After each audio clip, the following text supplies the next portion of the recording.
Most of us buy our products, such as our PCs, our iMacs, our phones, our tablets, and we just use them. We don't care what's going on in the background.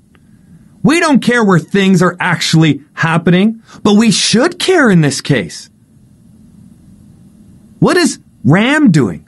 What is NVRAM doing? Because they have specific functions. Dan, what is RAM all about? Let me paint a picture a little different. You went out to a site. You're traveling engineer for an organization that has to administer, let's say, 16 different regional offices in your general area, maybe the southwest of the United States, where I live. Raymond lives elsewhere. So you go and you perfect the configuration on maybe a few routers, few switches at that site. You're like, this is awesome. I got it working. Solved the challenge. Deployed those new devices, whatever it is. So your config is good. But then that site loses power. They lose power. Well, something that happens, right? Your configuration can't keep the power going to the building, so you lose power. Chassis reboot after restoration of power. Then Raymond, I got a problem. Nothing, and I mean nothing, is working.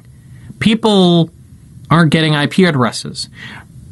People aren't able to talk to servers. That entire site that lost power, the chassis look like they're powered up. The routers, the switches, they look like they're powered up, but nothing is working. What just happened there? You lost your configuration because you lost power. You failed to save your configuration. Here's what happens. Everything that Dan did was in RAM. What is RAM? It's volatile memory. You lose power, you lose everything that's in RAM. It's gone.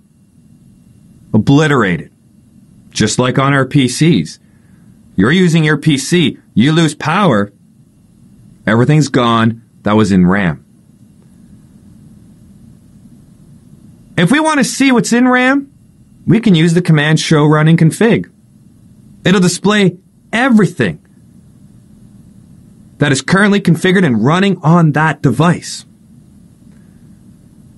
But all Dan had to do was save the contents of his running config over to NVRAM.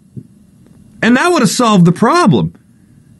Why? Because NVRAM is non-volatile memory, meaning it's going to retain power, even if we lose power.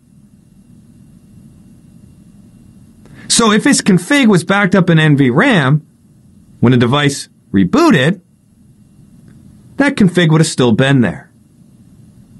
If we want to see the contents of NVRAM, we type in the show startup config command. And in reality, Dan, we want those to be exact copies of each other, don't we? We do. So anytime we perfect a config, we want to do copy, running config, startup config. We'll see that command later on. But we want these to be synced up. There are even management suites which will validate. Maybe you got 1,000 Cisco devices. There are management suites which will analyze if all of the 1,000 devices in your network have synchronized the running to startup configuration, because we repopulate what's in RAM with what's in startup config when the chassis reloads.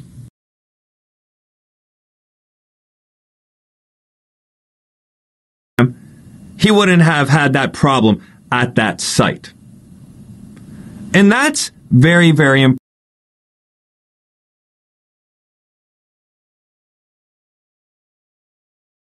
To the startup config, so from RAM to NVRAM, he wouldn't have had that problem at that site. And that's very, very important. If that device would have totally RAM to NVRAM, he wouldn't have had that problem at that site. And that's very, very important. But What happens, Dan, if that device would have totally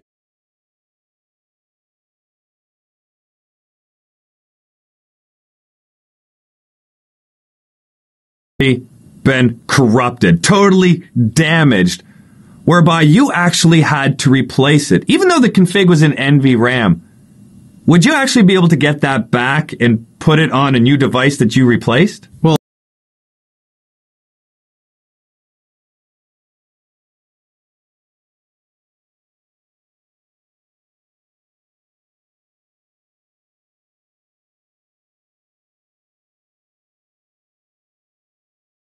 chassis is unavailable.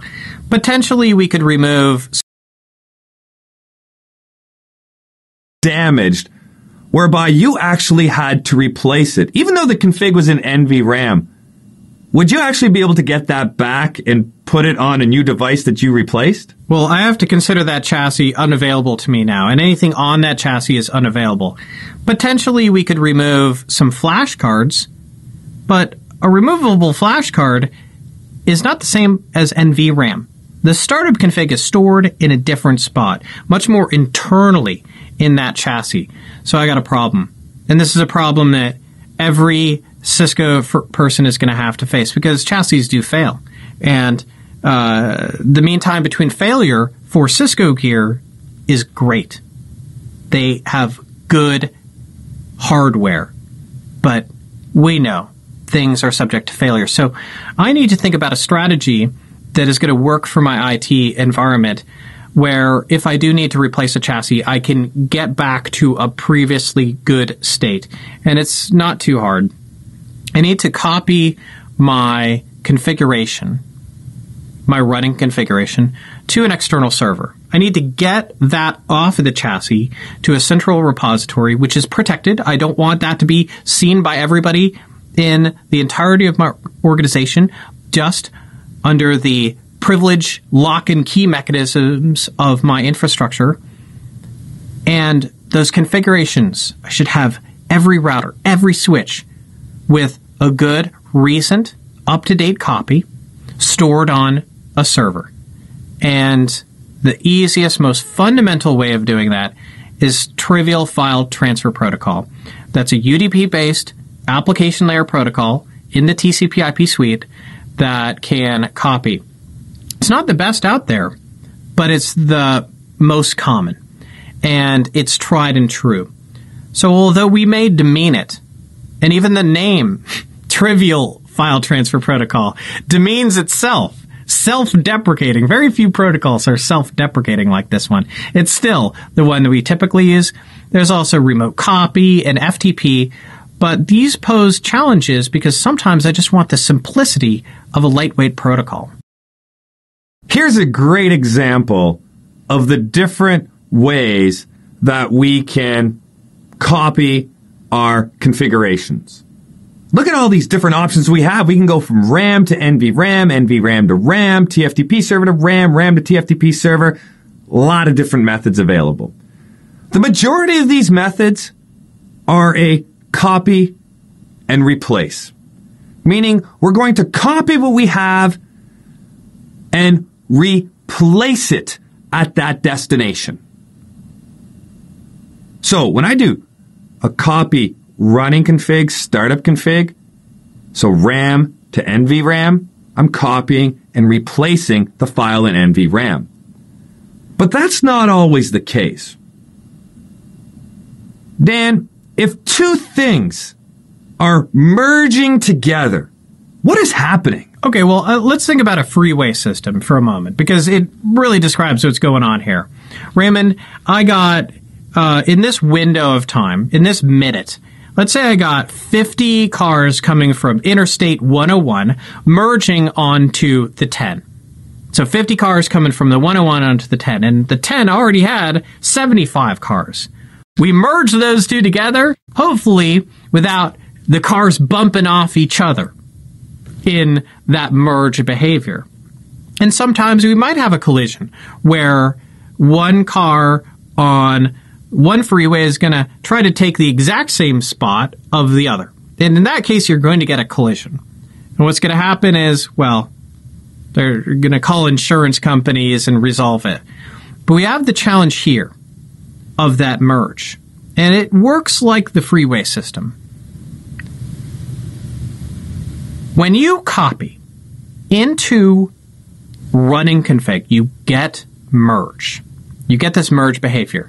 And it has stymied and challenged many a Cisco admin. You get the new living with the old. So there can be some old stuff lingering there. You remember what Raymond said, normally we just replace. But what if you have some stuff that didn't get explicitly overwritten? Let's say you had an access control list. Well, if that access control list was already there, and you copy the new stuff, it might still hang out there. It might still hang out there. You might have IP addresses defined on some interfaces, but not all. And what happens if it's not overwritten? It stays. It lingers. Okay, so that's the challenge. If it's not overwritten, it lingers. Now, why is this a problem? It's a problem because our minds think that we got rid of the old and only have the new. But now we got this mishmash of configurations, an abomination perhaps, which may result in undesirable behavior. You might have done this because you're like, I don't want that old config, I want what's in startup config. So you copy startup config to running config. That's usually done the reverse, right? But what if you wanted to do what it would normally do to reboot? You know, when you reboot, it copies startup to running. But if that happened after a reboot, the running config had just been erased. But if you do this while the chassis is online, nothing erased the running config. So Raymond, now I got a bigger challenge, okay? How do I erase the running config? Could I type in a command that is going to directly erase running config? No, I'm not familiar with any command that's going to erase our running config, Dan. So how do I get rid of it? I mean, what if I really had to clear running config? You would have to reload the device. What's the command to reload the device? Reload. Okay. So this is the sort of thing that we have to be mindful of when we're working with configurations, and it seems trivial, but it's going to affect you. It really will. And you'll be like, gosh darn it, that behavior is thwarting me. What do I do? Oh, well, announce some downtime when it's available in your network and reload the chassis if you truly need to wipe out a config. I want everybody to take a really good look at these copy commands we see here. What do you see? You see copy something to something. What are we referring to here? We need to understand this syntax.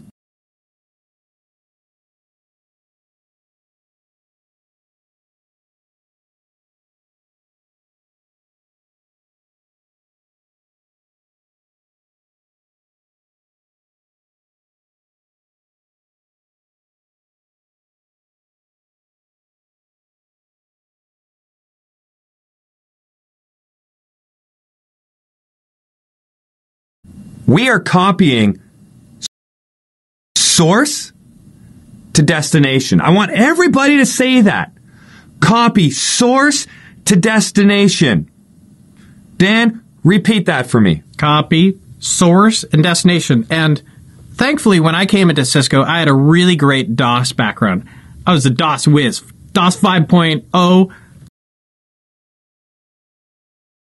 was it was something that I had mastered. There were some things I couldn't do, but I knew the copy command. I knew xcopy and all that. Copy commands are consistent, source and destination. So call upon other command line operating systems if you have experience with them, because this is no different than the other CLIs that you have worked with. So copy running config, startup config. Copy source is running config, destination, startup config. Copy running config, TFTP, Source is running config, destination's TFTP. If I wanted to pull anything off of the TFTP server, what's the source? The source is TFTP. Copy TFTP. What's my destination? Might be running config, might be startup config, wherever I'm trying to place it. So remember that. Copy source, destination. On our switch, there's got to be a place for it. Just like on our PCs, things happen in RAM, in the actual memory. The operating system gets loaded into RAM, applications get loaded into RAM. So what happens on our switches? The same thing, folks. We have random access memory on our switches. Our operating system, so the Cisco IOS, gets loaded into RAM and runs from RAM. We have configurations that get loaded into RAM as well. Can we see those configurations? Yes, we can. This is where stuff happens. Show running config. The running config, folks, is where things happen. Scroll up here. Building configuration. So we're looking at the contents of our current configuration that is in RAM. The operating system is volatile and will lose the information that's in it when the power goes out, or we have a reboot. And NVRAM is non-volatile, meaning that the information stored in NVRAM will still be there even though we lose power. How do we see the contents of NVRAM? Show startup config. This is going to show us our configuration file that will be loaded when we boot the actual device, or if it gets reloaded. Show startup config. So in reality, folks, we want the startup config to be a mirror image of our running config. If it's not, then when the device reloads, whatever is in the startup config will actually be what is displayed. And that may not be what we want displayed. So there's a command that we have to make sure we do, and that is copy running config, startup config.